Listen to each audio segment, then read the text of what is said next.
pretty exciting new venture you have going here at the University of Oregon Lundquist College of Business MBA program, where you're going to be an adjunct professor, man. How does that sound being an alumni, a former football star, and now adjunct professor for a master's program?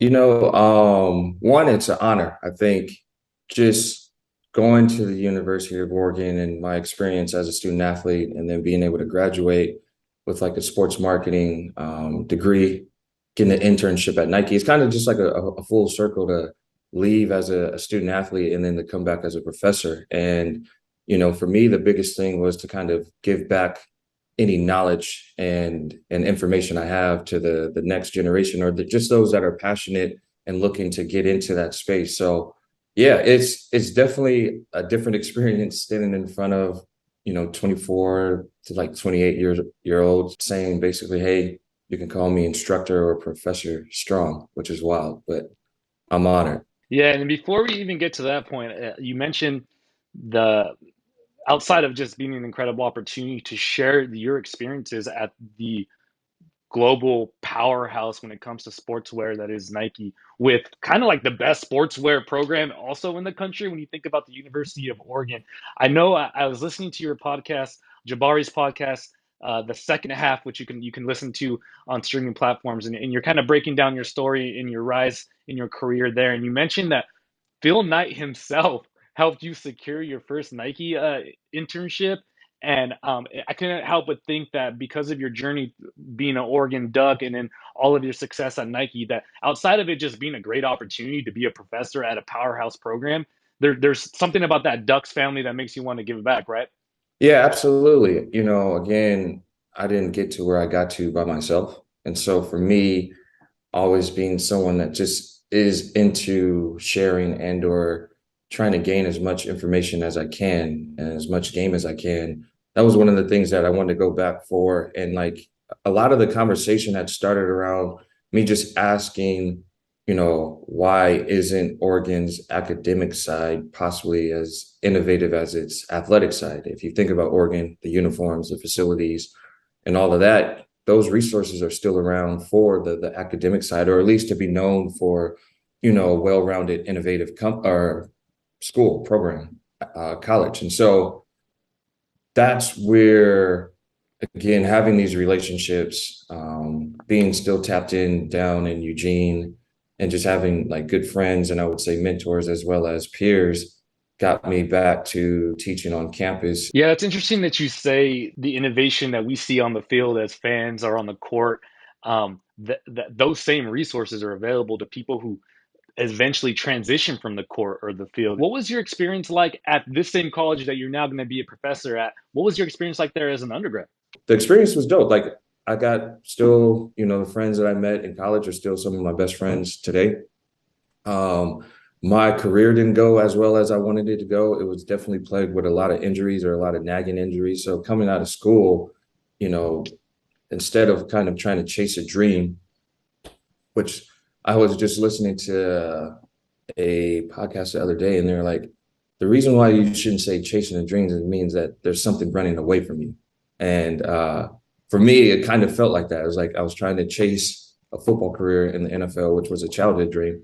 And knowing that we had a connection with Nike, we literally seen Phil Knight in our locker room every game. And my junior year, I think it was, no, it was, yeah, either my junior or senior year, I was coming off the field and I was like one of the first ones in the locker room and he was standing in there. And so I just decided to actually introduce myself, like formally introduce myself, because he knows every player, he knows where they're from, he knows where their ratings were, all that. And so when I walked up to him and asked him or introduced myself, he's like, oh no, I know who you are. I was like, yeah, but I just want to formally introduce myself. And he was kind of actually thrown off by that. And I told him that at some point, if I had the opportunity to work at Nike, I would love, and if there's any way or anything that I needed to do to actually get me there.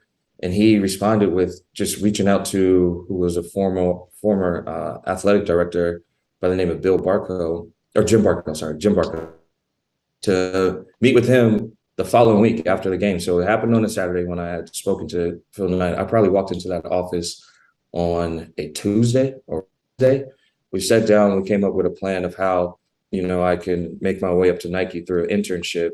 And yeah, pretty much the rest is history because then it was put on me to take advantage of that opportunity, knowing that I had an opportunity to be on Nike or on the campus. I just took that and ran with it. Yeah, man, what a journey that was. And fast forwarding to today, a adjunct professor for a master's program. I mean, let's just get into it. What is even the name of the course? Yeah, so the official name is Sports Business 645 in sports product. Second year MBA students and or accelerated MBA students. And it's really, focusing on footwear, equipment, apparel, as well as I think, digital and content is now a sports product. And you can get into some other things that are now becoming sports products, whether it's, NFTs in the Web3 and all that stuff is like from what I've known sports product was just equipment, apparel, and footwear. And so for me, it's only 10 weeks. So Marco, I know you being a part of, Jordan and connected with us in footwear is like you need more than 10 weeks to really explain the the inner workings and the process of product creation. But I just wanted to hit on like the key moments, the key functions, and really double down on areas that for you to be a great product leader or product marketer, you have to know this or be an expert in this. Let's kind of start taking away the theory and really get into practical things. How much did those first few years at Nike before you even got to Jordan or footwear? How much did those play a role in how you look at footwear and now how you look at teaching people product? Yeah, they played a huge role. I think if it wasn't for my experience leading up to the Jordan 1 and managing that franchise, I don't know the same output would be what it was. And coming from a brand marketing background before I hit product marketing was based around like the storytelling and the consumer. And so focusing really on that and really understanding how to come up with insights or how to build on insights, how to build for a consumer or work around a consumer, understand what a consumer lifestyle is. Like, what are they doing outside of just engaging with your product? What are Yeah. their other influences and what are they inspired by and all that? And so it was funny because when I was in the brand marketing role, I was always product area of the floor. And one of my longtime mentors who's still like now is like a bigger brother to me has always had spoken to me like, yo, you need to get into product. And I, at the time, I didn't know what he meant. Nike's just a huge place. And so I was just focused on marketing, telling dope stories, going to all the events and enjoying myself and all that, you know what I mean? To where when I finally did have the opportunity, which I was told no a couple times too, that a lot of folks don't know of, previous roles that came before the Jordan training footwear role. And at that time, I was actually looking to leave Nike in general and just get into some other things. And then there was an opportunity to interview for the first PLM for the Jordan training footwear role. Got the role, and I took a lot of the learnings of not only the brand marketing side and like building a consumer page and all of that stuff and insights to then even building a construct and tapping in with folks that were already in the footwear role to understand what are like the main things that I needed to be a great uh, PLM. And there's often like internally when you're working on a product, there is often a huge back and forth between product and marketing because they're both so essential to Right. Nike, right?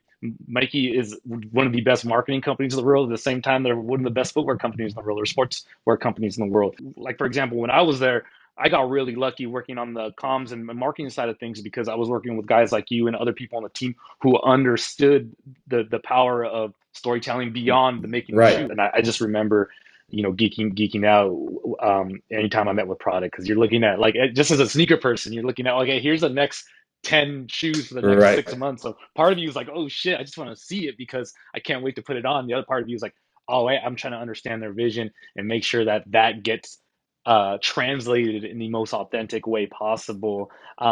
Doubling back to the class that you're teaching, I have to ask, man. You mentioned in the syllabus that you plan to bring some colleagues on board to share different parts of the process. Yeah. Is there one that you can share with us right now that you're really excited to bring on because they represent such a unique part of the process of building a product? Man, I'm actually trying to bring Tinker down there. Like Oh wow, as much as Oregon folks know who he yeah, is, he's still like this mythical creature on the Oregon campus. It's like you hear about him through like the designs.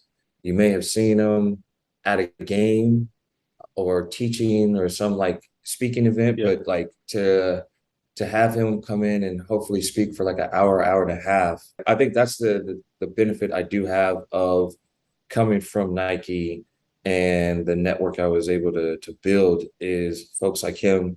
I think I'm excited because one of my favorite guys is James Whitner, hmm and and I know he's killing it in the space right now. But truly, when you're able to sit down with him and talk business and really get his perspective on it is something that I'm inspired and like excited for students to experience that. It's gonna be dope. I'm excited. And then there's other brands that I'm looking to bring in, like Allbirds, yeah, to speak from a as well as like a sustainability and design and an insight and yep. insights and things like that. To Beats by Dre, hopefully looking to bring some folks in from there. Gymshark. So again, making it like as well-rounded as possible. Because one of the things that I told the students is like, this is not just going to be a Nike class. Yeah. That's one thing that it's not going to be. Because I learned from so many things outside of Nike that Yep. helped me with the footwear that I was working on within hmm Nike, you know what I mean, or within Jordan.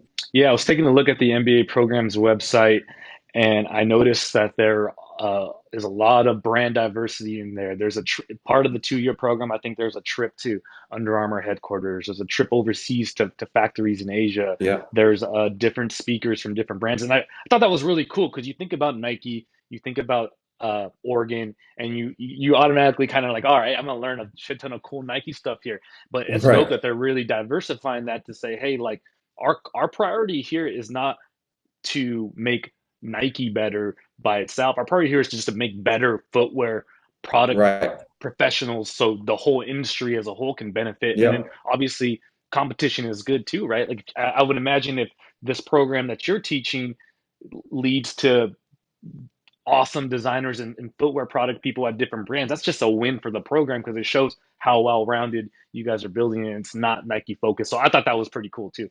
Yeah, and not everybody may fit in at Nike or Jordan. Yep. Like Yep. you have your own personal style, own personal way of doing things.